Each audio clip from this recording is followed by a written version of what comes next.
Hi everyone, welcome to Lizzie's Little Library and the next chapter in the Newbery Project. I'm reading the medal winners in chronological order and noting any trends I see as the series progresses.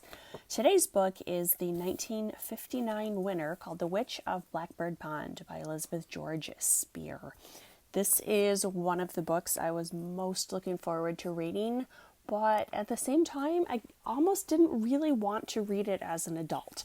I'd read this book several times when I was younger, and it was just such an absolutely beloved story that part of me was a little concerned that if I read it again as an adult, it might taint my memories of what I remember it being. So this is the second consecutive historic fiction book, and Elizabeth George Spear is a two-time Newbery Medal winner.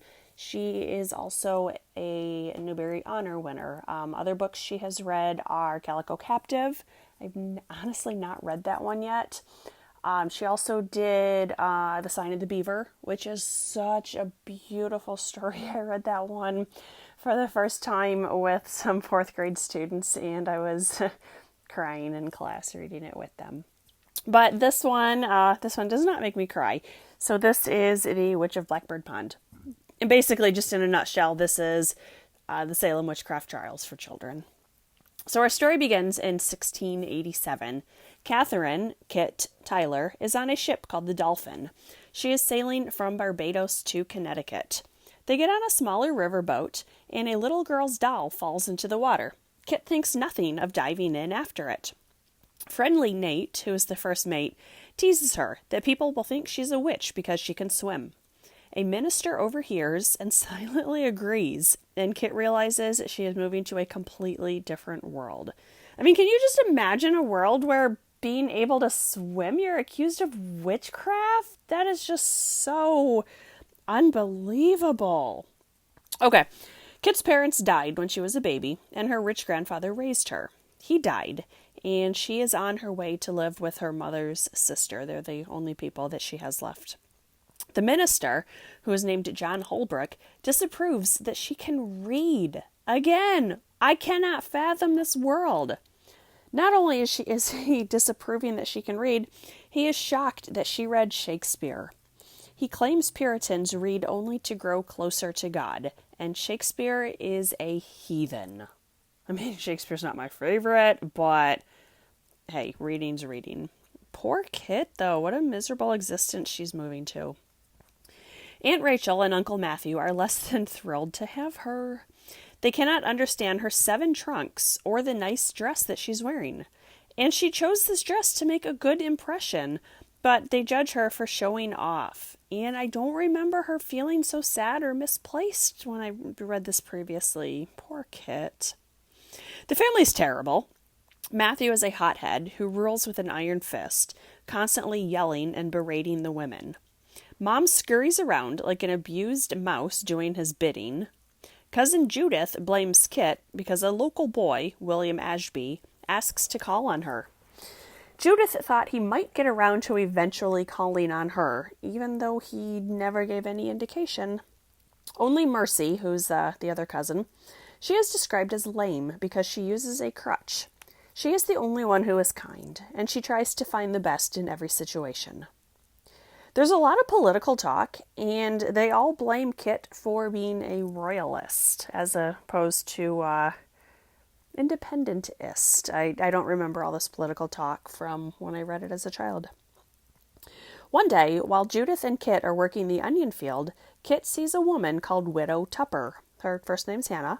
She lives alone. She just has a cat for company, and she does not attend meeting or the all-day church. Obviously, she must be the titular witch. And her crimes that have gotten her banished are on page 99. Kit, Aunt Rachel set down her heavy flat iron and regarded her niece seriously. I think you had better not say anything to the others about meeting this woman. Why, Aunt Rachel, you of all people. You can't believe she's a witch. No, of course not. That is just malicious gossip. But no one in Wethersfield has anything to do with Hannah Tupper. Why on earth not? She is a Quaker. Why is that so dreadful? Rachel hesitated. I can't tell you exactly. The Quakers are queer, stubborn people. They don't believe in the sacraments. What difference does that make? She is as kind and good as you are, Aunt Rachel. I could swear to it. Rachel looked genuinely distressed. How can you be sure? Quakers cause trouble wherever they go. They speak out against our faith. Of course, we don't torment them here in Connecticut. In Boston, I've heard they even hanged some Quakers. This Hannah Tupper and her husband were branded and driven out of Massachusetts. They were thankful enough just to be let alone here in Wethersfield. Has she ever done any harm? No, perhaps not. Though there's been talk. And that is just the worst justification ever. This poor woman is all alone, and she's quite elderly, and she does not need to be ostracized like this. So anyway, back to the story. Kit and Mercy are hired to teach a nursery school. One day, rather than read the Good Samaritan story out of the Bible, Kit has the kids act it out. Unfortunately, the schoolmaster comes by and is shocked. Kit is fired, and the school disbanded. Once again, she is trying, and she is punished for it. She runs away to the marsh, the only place she feels even somewhat calm. Hannah Tupper invites her in. She has treasures from around the world, and admits her seafaring friend brings her trinkets from his voyages. It has to be Nat, right? Kit envisions it's a elderly man, but, obviously it has to be Nat. It has to be. Summer passes, and in winter, many of the children are sick, but none of the traditional remedies are working. A mob assembles, accusing Hannah of witchcraft. One of the women mentions Kit as a witch herself because she spent time with Hannah. Guilty by association. Kit is able to help Hannah escape before her house is burned. And this is really sad. I feel bad for Hannah. Like Kit, her only crime is being a little different. Nat helps Hannah escape, and she'll stay with his grandmother. Kit, however, is jailed after a citizen's arrest. And she's charged with being a witch, simply because she was friends with Hannah. The trial ensues, and after experiencing her first winter, Kit plans to return to Barbados.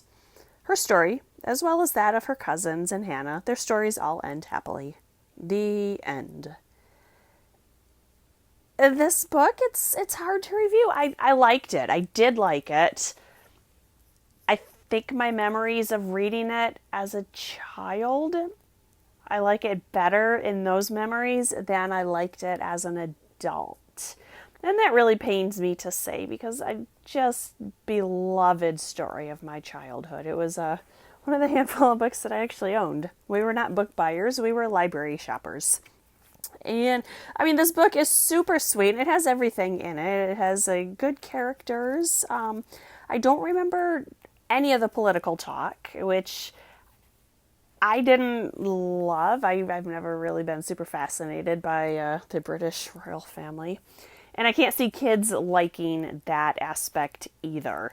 The back cover claims this is written at a 6.1 reading level. It's recommended for ages 12 and up. I would say, depending on the reader, if they're a strong reader, I would even say, maybe a 10-year-old could handle this.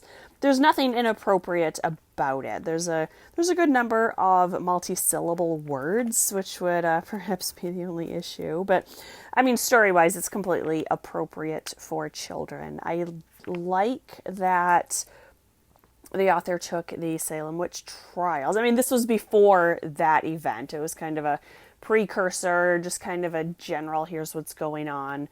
And this was in Connecticut. It was not in Massachusetts. So it was like the Crucible for children. It was a sad story. Kit was just, and Hannah both were so ostracized just for being a little bit different. And that's a really sad message. And especially I'm reviewing this in the middle of 2021 with so much group mentality and cancel culture, and it's almost like people can't speak freely, can't speak for themselves anymore, or go against the mob, so to say. And this book is a really child appropriate explanation of how that can happen.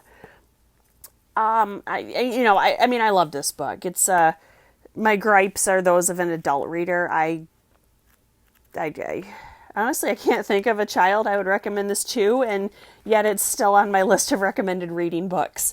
So I have a list in my classroom of books that I recommend, and this is completely appropriate for one of my ninth graders who is, more of a struggling reader, or for the students who aren't really grasping the Crucible when they read that in 11th grade. This is a nice introduction to the political social climate of Puritan New England. I am so glad I did not live during that time. I like swimming and I like reading. I mean, just imagine being ostracized or accused of crime for those activities.